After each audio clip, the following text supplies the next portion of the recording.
Hey everyone, and welcome to a deep dive into the world of social media and how it impacts mental health. Such a relevant topic. It really is, right? I mean, it's everywhere. It is. We're going to be looking at some excerpts from the impact of social media on mental health, a psychological perspective today. Sounds fascinating. Yeah, I think it's really interesting. And it's important, I think, to remember that this isn't about demonizing social media Oh, or yeah. anything like that. It's really about kind of exploring those nuances, Yeah, the good and the bad. because let's be real, it's like social media is like so ingrained in our lives at this point. Oh, absolutely.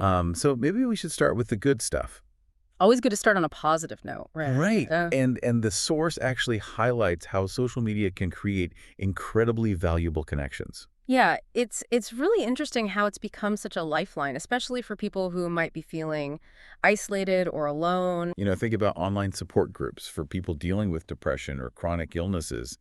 They offer a sense of community and shared experience that can be incredibly powerful. Yeah, and they even give an example in the document of someone with depression who finds comfort and support in an online group. Oh, wow. It really just shows how these digital spaces can help people realize they're not alone in their struggles. And it's not just those one-on-one connections, Yeah. right? Social media has been huge in just raising awareness about mental health in general, Oh, yeah. normalizing those conversations. Absolutely. Movements like, the hashtag mental health awareness or hashtag end the stigma. Oh, yeah, for sure. They've really helped to kind of shift the narrative and encourage people to be more open Yeah. about their mental well-being. It's amazing how those hashtags have gone from kind of like niche online communities to these global conversations. Right. And of course, social media has made it much easier to actually get professional help. Yeah. We're seeing more and more online counseling and mental health apps popping up. Oh, for sure, like BetterHelp and Talkspace. Exactly. Those are great examples. They offer therapy through chat and video calls. It's way more convenient for a lot of people. Right, and often more affordable, too. Right, which is huge because cost is often a barrier for people seeking help.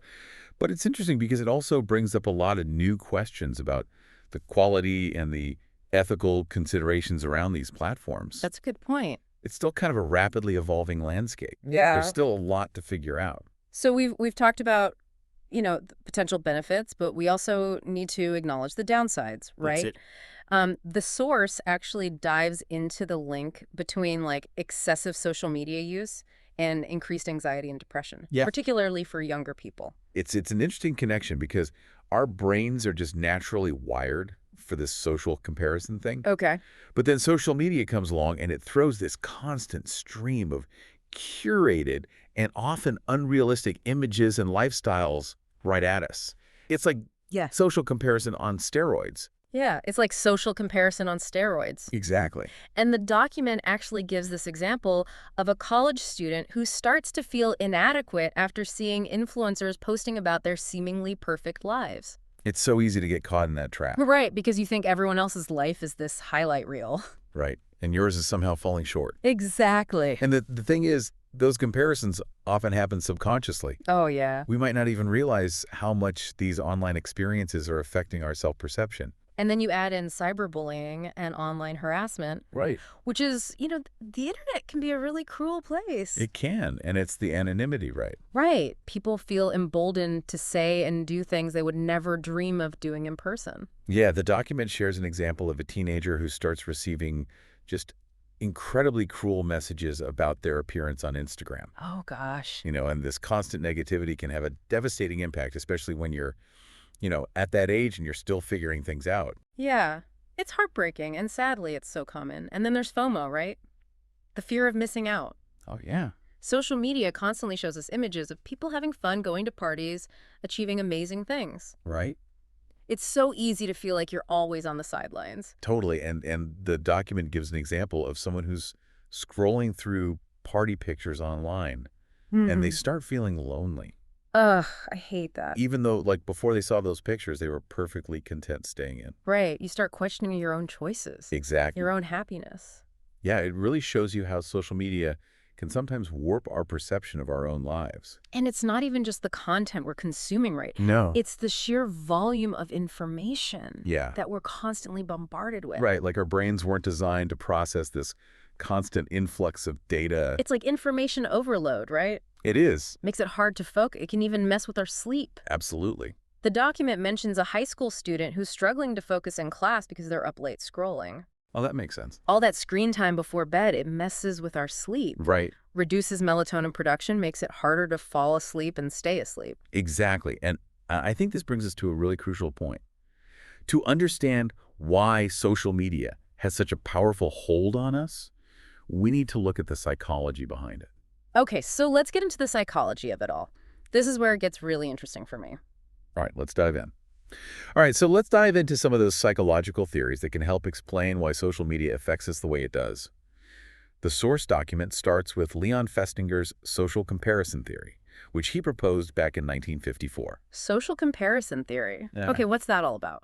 Well, Festinger's idea was that as humans, we have this fundamental drive to evaluate ourselves by comparing ourselves to others. Okay. It's how we figure out, our worth, our abilities, our beliefs, and Right, makes sense. We're social creatures, so it's only natural to want to see, how we measure up. exactly. But how does social media come into play with all of this? Well, imagine that natural tendency being bombarded by a constant stream of, curated, often highly idealized versions of other people's lives. It's like comparison on overdrive. Yeah, that makes sense. It's not just comparing ourselves to our immediate circle anymore, right? It's like we're comparing ourselves to this global, hyper-perfect ideal. Exactly. And those comparisons can really mess with our self-esteem. The document gives an example of a young woman who starts to feel bad about her body image after seeing all these fitness influencers with these seemingly perfect bodies. Oh, yeah. It's so easy to fall into that trap, especially with how social media algorithms work, right? They're constantly feeding us content that they think we'll engage with, which often means, showing us things that make us feel inadequate or envious. It's almost like holding up a distorted mirror to ourselves. Right. And then this ties into another really fascinating concept, the dopamine effect. Okay, the dopamine hit. Exactly. Our brains are hardwired to seek out pleasure and reward, right? Oh. And social media platforms have really figured out how to exploit that. So it's not just that we're seeing these idealized images, but we're also getting these little rewards for engaging with them. It's this constant positive reinforcement loop. No wonder it can be so addictive. It's a brilliant design from a, platform perspective, but it can be manipulative for sure. Mm. The document gives the example of a teenager who becomes almost dependent on the validation they get from likes and comments on their selfies. It's like this digital popularity contest, which can be really unhealthy, especially for teenagers who are already trying to figure out their identity and, grappling with self-esteem issues. Absolutely. And this leads us to another important concept, the echo chamber effect. Echo chamber effect, what is that? So these algorithms that we were talking about, they're designed to give you a personalized experience online, right? But the downside is that they can actually trap you in a bubble of information that just reinforces your existing beliefs and biases. So instead of being exposed to a diverse range of perspectives, we're just seeing more and more of what we already agree with. Pretty much. And that can lead to a whole host of problems. It can increase anxiety. It can make us less tolerant of different viewpoints. Yeah, that makes sense. And it can also make us more susceptible to misinformation and even propaganda. The document gives an example of someone who starts reading about conspiracy theories online, and then their feed just gets flooded with more and more similar content. It's like falling down a rabbit hole, and it's a growing problem. Yeah. It's making it harder and harder to have productive conversations and find any kind of common ground. So we've got the social comparison making us feel bad about ourselves, the dopamine hijacking our reward system, and then the echo chambers narrowing our perspectives. It's like social media is a recipe for mental distress. It can be, for sure. But the good news is that just understanding these psychological mechanisms is the first step toward making more conscious choices about how we use these platforms. So now that we understand the why, let's talk about the how. What can we actually do to mitigate these negative effects? Well, there are some practical things we can do, and thankfully, the document offers some really helpful advice. Okay, so give us the how-to. What can we do to kind of minimize these negative impacts? Well, a good first step is setting boundaries. The document suggests using tools like screen time for iPhones Right. or digital well-being for Android. I've heard of those. Yeah, those can really help you see how much time you're actually spending on social media. Oh, yeah. And you can set daily limits. I bet that can be eye-opening for a lot of people. It really can, because we can waste so much time just scrolling without even realizing it. Oh, totally. Okay, what else? Another really powerful strategy is curating your feed. Okay. Think of it as like spring cleaning your social media. Out with the old, in with the new? Exactly. Yeah, Start by unfollowing accounts that just, make you feel bad about yourself or trigger those negative emotions. makes sense. If those like perfectly curated influencer posts are making you feel inadequate, hit that unfollow button. So be more intentional about what we're actually consuming. Exactly. Yeah. And the document even suggests replacing those negative accounts with ones that uplift and inspire you. Okay. So maybe follow like body positive activists or mental health advocates or artists who, spark your creativity. So you're basically creating a digital space that nourishes your mind instead of draining it. Exactly. Love that. Okay, so we've got boundaries curating our feed. What else? Something super important that we often forget is to prioritize real-life interactions. Right. It's easy to get so caught up in the digital world that we neglect those face-to-face relationships. Yeah, there's just no substitute for spending quality time with the people we care about. Absolutely. The document mentions a group of friends who started having phone-free dinners I love that. just to, encourage deeper conversation and connection. It's such a simple change, but I bet it makes a big difference. It really does. Even small things like putting your phone away during meals or having designated tech-free time can really help. That's a great idea. What about like taking a break from social media completely? Ah, yes.